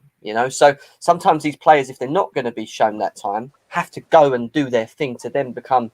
If they're going to become that great player, then go and do that, or if not, then they don't. So it's definitely not everybody's potential is going to be realised, unfortunately. No, and it's left to be seen just how much game time as players. Is going to be not everybody's potential is going to be realised, and game time is key. Robin also, Robin was, he came Chelsea, he was on fire I remember he was on fire until he got an injury, wasn't he, Bobby? And then he got that injury and he come back and he was, he was scared to take people on. He left Chelsea and then went Bayern Munich and become an absolute monster, didn't he? Robin really annoyed me. It really annoyed me. We sold him. This is another one that Mourinho turfed out. 5 million to Real Madrid. It was madness. 5 million to Real Madrid. Mourinho, he won us 3 titles, but he caused a lot of damage. He got rid of the likes of De Bruyne, Salah, and there's the other one that he got rid of. He got rid of Mata. He got rid of Mata, went to United Lukaku. And played him. Yeah. He got rid of Lukaku, and he sold. Well, when you say him, but he told the board, he sanctioned the sale of Iron Robin for 5 million. It's crazy. Yeah, it's crazy. But Big Ron, going back to Chelsea, and obviously you see us talk a lot on here about it. We are meant to be doing more Man United stuff very soon. So, make sure you stay tuned in back into that, because obviously Ads has been off of stuff as well, but we're going to get some other people involved. But when you look at Chelsea now and obviously going into next season, if they don't get that striker, that Haaland or Lukaku and whatever, do you still think Chelsea are a threat next season? You know what? I do, and a lot of it's got to do with Tuchel. I didn't really think too much of him because obviously he's outside the Premier League and stuff like that. But when he come in, the guy's been a revelation, man. He took the tools that were there.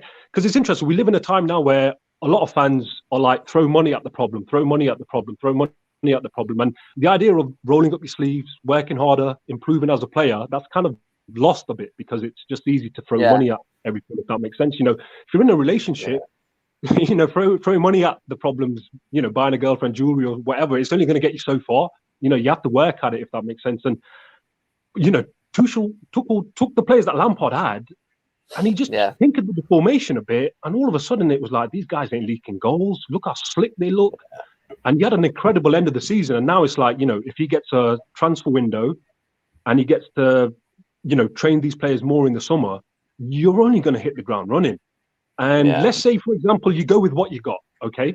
If you sign reinforcements, fair play. If you don't, you go with what you've got. Yeah. Timo, he'll have had another season in the Premier League. He'll have had more of a rapport with some of his teammates, if that makes sense. He'll know the language a bit better. He might be settled in. You don't know what's going on outside, if that makes sense.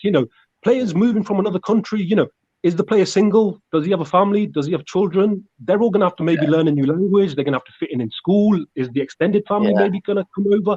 There's a lot of things that go on behind the scenes that we don't quite realize. And it can have an impact on a player on the pitch, if that makes sense. Even if it's subconscious, if that makes sense. So I think everybody is going to be better than they were last year. Yeah. I think the Ziyech's and all the players that we spent so much money on like last season. Like when all the offside that Timo gets, part of it is his fault, but another part of it is like the players don't know when to feed him the ball, if that makes sense. So yeah, I agree. Like, you want to play it into space? You want to play it into my feet? What's going on? And if they get a bit of clarity on that, and confidence is such a weird thing in football. Sometimes if the ball hits your backside and goes in, your confidence is up and you're banging them in left, right, and centre.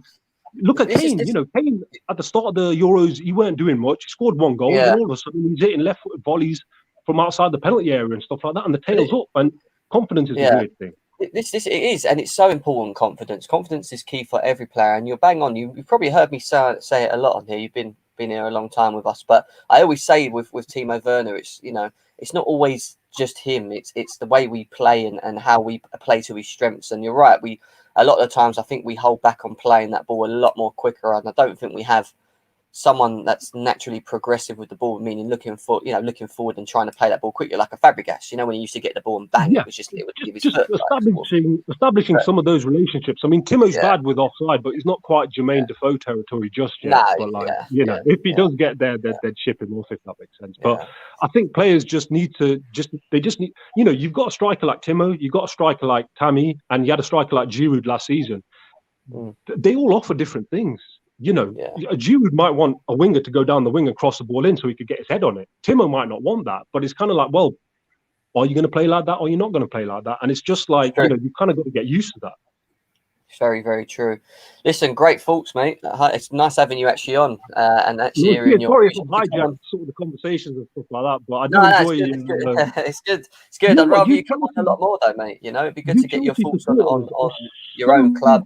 Passionate in these fan channels. You guys are so passionate. You guys have a free for all. I love it watching it on the outside. It's just like only football can do that. Only football can make somebody this insane, or maybe a woman. That's a different story. But we've only been going not even a year. When we're not doing too bad, we're on our way to 1.5k. We're moving quite nicely and steadily, and as we go along, we're inviting people to join us. We try and give people, even though we like to talk a lot, as you probably hear us talking a lot, but we like to give the viewers an opportunity to come in and have their say. And I think it's important that we will continue doing that as we continue to grow as well. And you're one of the first here. I remember you're always one of the first here, so we appreciate that as well, along with Hassan as well and Bobby as well. It's been nice to have you all on. But I am going to shoot because I want to watch the Formula One at 3:00, isn't it? So I want to make sure I tune in for that and enjoy. But listen, guys, another great show. We will be delving into pre-season, which is going to be obviously not just Chelsea. We're going to do Man United talks as well,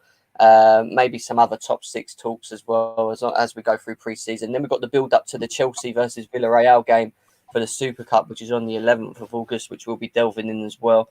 And then we'll be back into the Premier League and back to normal again with the player rating shows, the match reaction shows, the top 6 debates and everything, different panelists, and obviously you guys coming in and getting involved as well and getting in the chat. Big up to Fergie San, always supporting as well.